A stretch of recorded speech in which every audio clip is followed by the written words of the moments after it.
My name is Leslie Poss, and I have had the pleasure of being a part of Theatre Tuscaloosa and a part of the musical theater staff, if you will, for 18 years, where I have been musical director for 24 shows. I'm a Georgia girl. I was born in Decatur and grew up in Stockbridge. I was raised on Southern gospel, the Gospel Jubilee, classic country and Western, as in Ernest Tubb, Tennessee, Ernie Ford, and Patsy Cline. I so remember the summer of my 8th grade, I was introduced to Johannes Brahms through his How Lovely Is Thy Dwelling Place from the Brahms Requiem.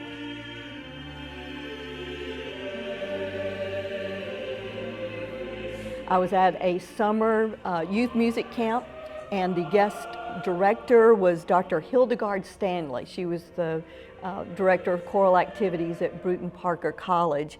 My first time to work with a female conductor, being introduced to this classical music, and my life was really put on a very specific trajectory at that time of music. Church music and church choirs also been a very big part of my life. In junior high, I was invited to sing with the adult choir, and that was where, in the alto section, I met Jan Zugel. Jan Zugel loved Frank Sinatra, Elvis Presley, and musical theater, and I became her +1 for every summer of Theater of the Stars in Atlanta. My first show was The King and I with Yul Brynner. I just was so fortunate to see just many fantastic classic shows with just A-list performers. Musical theater really combines a lot of my great loves about music, the fantastic harmonies, the kick-in orchestra, and breathtaking dancing. It just really, if there's one of those I could just snap my fingers and be something, it would be a dancer. I just love it. The theater, and I have to say specifically Theatre Tuscaloosa, is where I have found lifelong family and friends. I have experienced incredible joy. I have been to church here at Theatre Tuscaloosa. It's where I've been inspired to be a better person for the good of my community here in Tuscaloosa, West Alabama, and for the world. I will be forever grateful to Doug Perry for inviting me to work the first show with Theatre Tuscaloosa. It was in 2003, and it was closer than ever. If I were to take my life and make one of those Venn diagrams, if you will, in the center and the biggest hub would be Grace Presbyterian Church. That's my full-time job, or I could really say church choir, if you will. But for the last 7 years, I've been with Grace. And I'm very fortunate to work with the Reverend Kathy Hoop. She values art. She values music and theater and dance. We regularly incorporate dance and music, readers' theater, drama, tableaus, dance, visual art. We incorporate that into our services. And our church has been a part of the Pay It Forward program with Theatre Tuscaloosa for a couple of shows. And it's just been a fantastic collaboration where really the mission of our church and where it overlaps with the storyline, the script of a show that's going to happen, especially as it overlaps in regards to issues of social justice. And so we've really found that to be a hand-in-glove partnership, and just very, very grateful for that. So this Venn diagram of my major world of church music at Grace Presbyterian, and then Theatre Tuscaloosa, just a major, major hub. There have been a couple of years where I've done 3 shows in a season or within 12 months, 12, 13 months, and that's a pretty big commitment of time. But then for 23 years, I've been the musical director, conductor of Prentice Concert Chorale. And with Prentice, where my emphasis has definitely been more in the classical music world, we have performed. In fact, the last full concert we got to do before the pandemic was a sold-out performances of a Beatles tribute concert. We've also had a blast doing a concert of all Cole Porter music, and we collaborated with Shelton State, with the jazz band. We performed on the Bean Brown Theater, and so you can just see where those little diagrams, those circles are drawing closer together with all of these organizations. So being a part of Grace Presbyterian, Theatre Tuscaloosa, and Prentice Concert Chorale has provided a rich and incredibly diverse musical experience, all of which really benefit the other.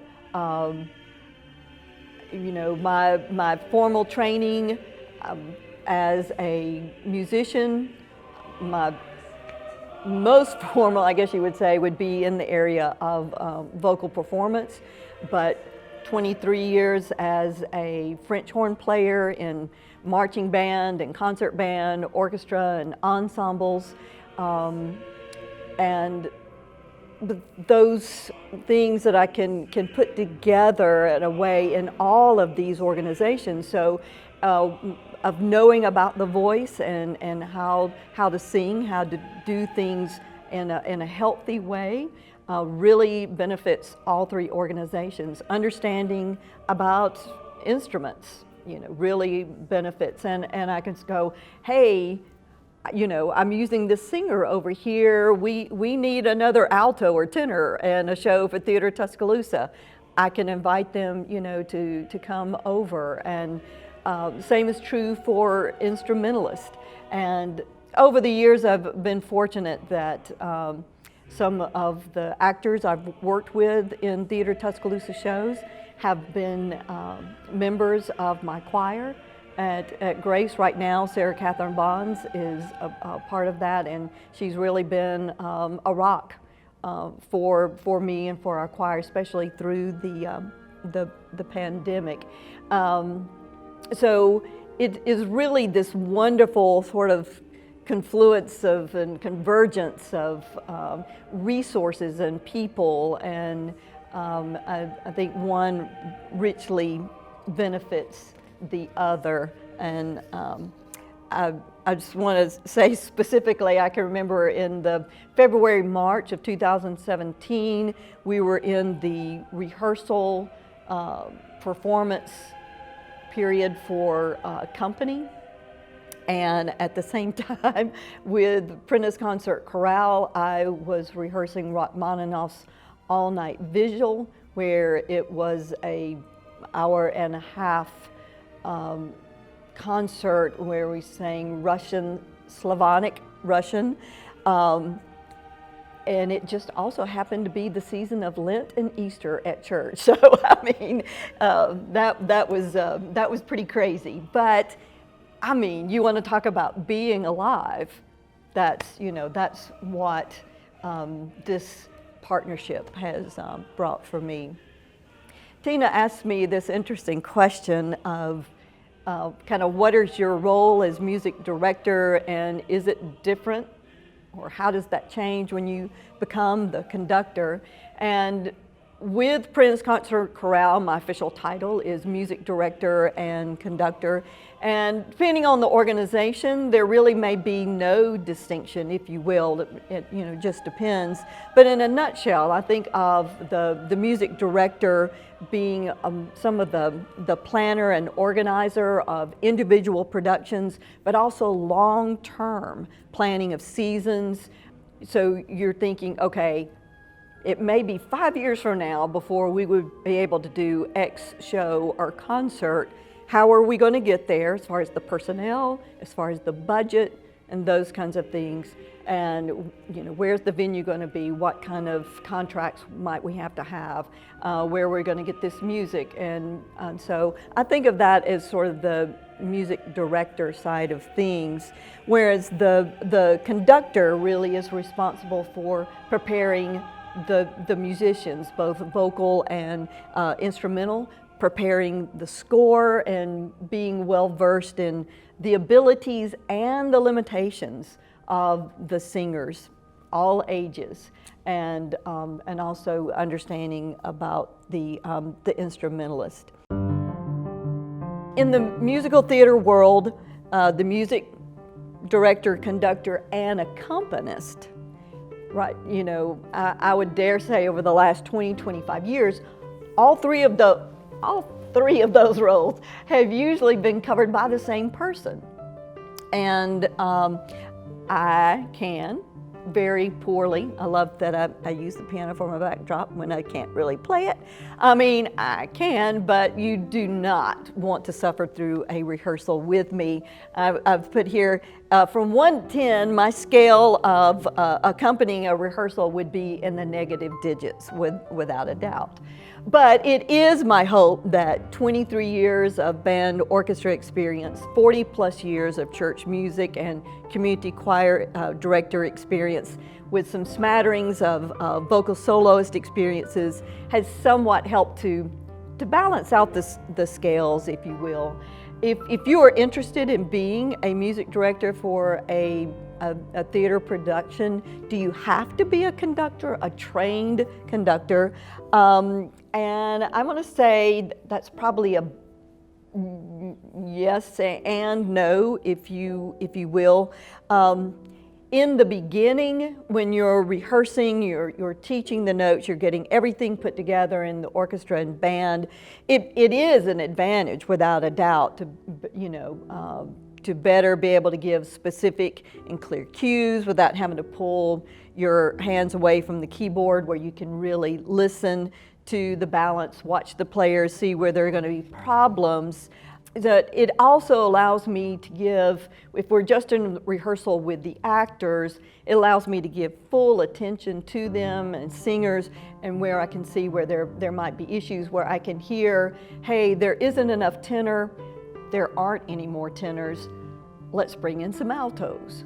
Or let's bring in only once in 18 shows have I specifically had pit singers, and that was for the producers. But you begin to realize those things when you can really sort of focus on one area in that way.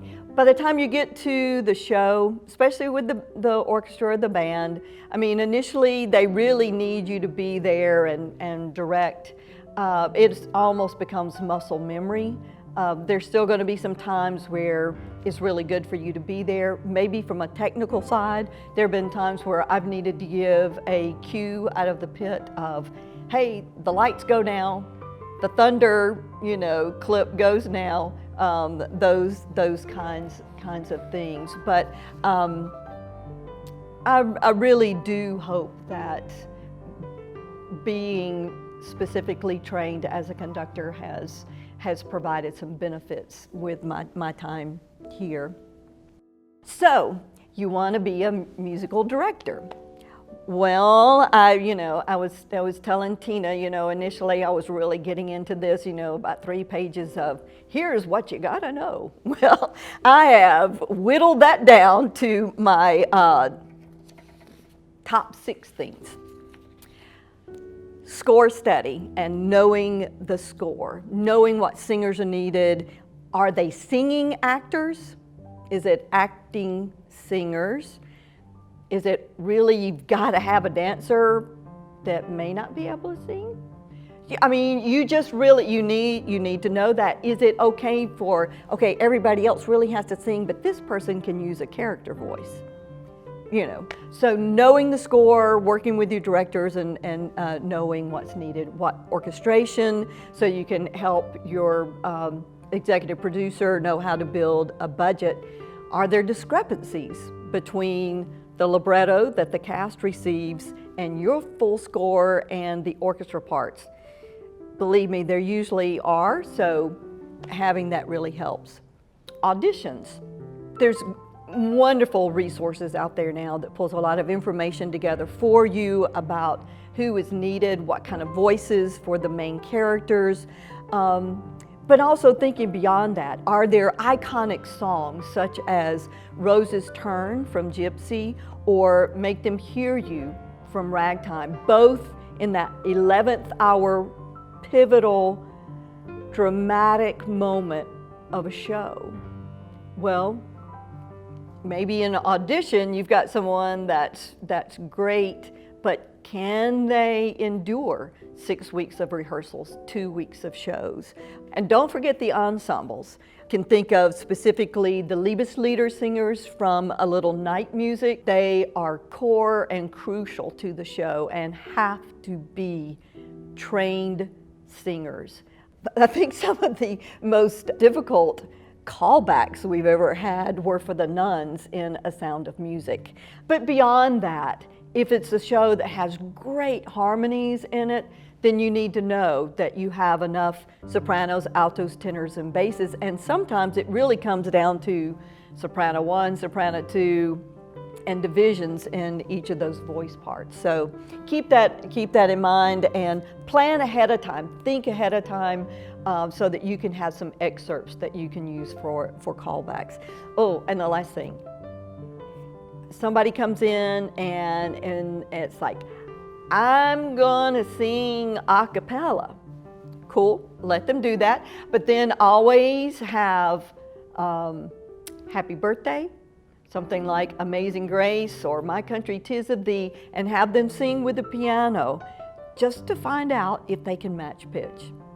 It can sometimes be a lovely surprise after you've cast them. Rehearsals, organize. You know, for every song, know where your page number is for your full score, what is it for your libretto, whatever you can do, knowing who's in which scene, which song, so that you know how to group those things together. I also want to say, a lot of times I've been asked, why are you going to dance rehearsals and staging rehearsals? And I guess I don't have to, but let's say the choreographer has built their dance routine listening to a cast recording, and that cast recording is different from what the full score is.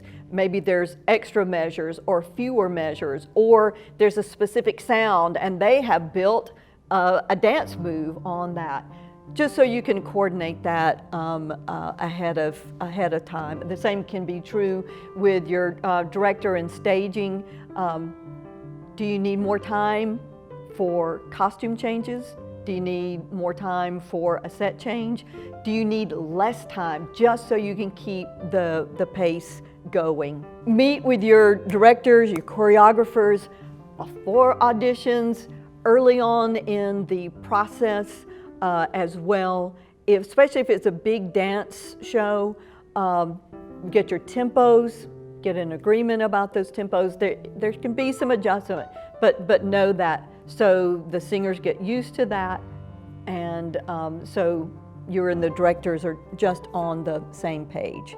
5, know your actors and stay connected to them so you can know when they are struggling, when there's vocal fatigue.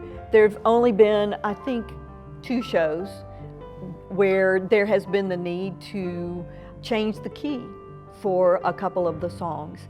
And sometimes it's that actor really could do what's written, but the concern about the physical fatigue or whatever it might be, what it really comes down to as far as the musical director, it's to make them sound the best they can, and that's your responsibility. So you got to do what you got to do to make that happen. There's all kinds of resources for vocal warm-ups. Know them, keep them healthy.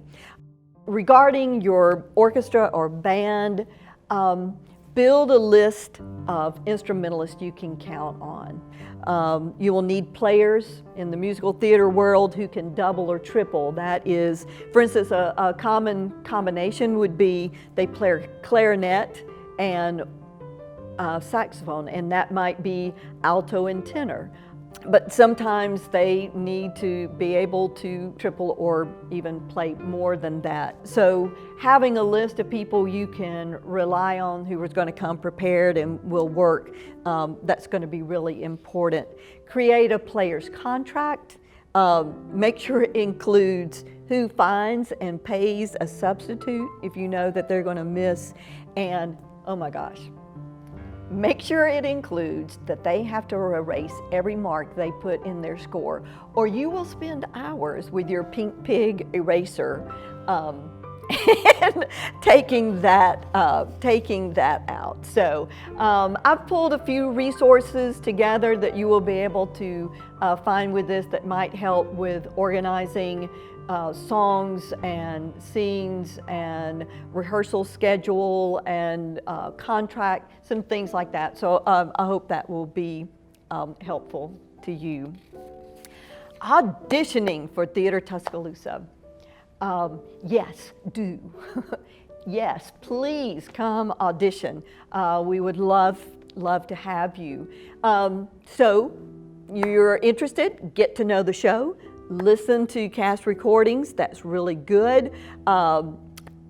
Best to audition with something not from the show unless it's specifically said to. But today, I mean, there are incredible websites. Best audition songs for, you can put in soprano, alto, tenor, bass, for a child. Best audition songs with a ragtime feel. Whatever, you know, you can even put, I happened to look today and I Googled best audition songs for Gypsy, and it gave like 5 or 6 songs per character, not from the show, other shows. And so then you just want to find the best 12 to 16 bars that will show your range, and then practice, and make introducing yourself, your name, the name of the song, whatever it is, make that part of your practice, because that is when you are there on the stage, you know, if you can boldly proclaim, I am Tennessee Williams and I am going to sing Let Me Introduce You from Gypsy. If you can do it like I am claiming the stage, your audition song itself might be so-so, but what you have shown us in the audition, you can claim the stage, you can be heard from the stage. So, you know, you really are putting yourself in a great spot if you start with that. Just, you want as much comfort and confidence you possibly can. So practice with a pianist and audition. Please audition. We are kind and gentle and give second and third chances if needed. Come audition, you will be so glad you did. Last thing I was just asked was sort of what inspires me.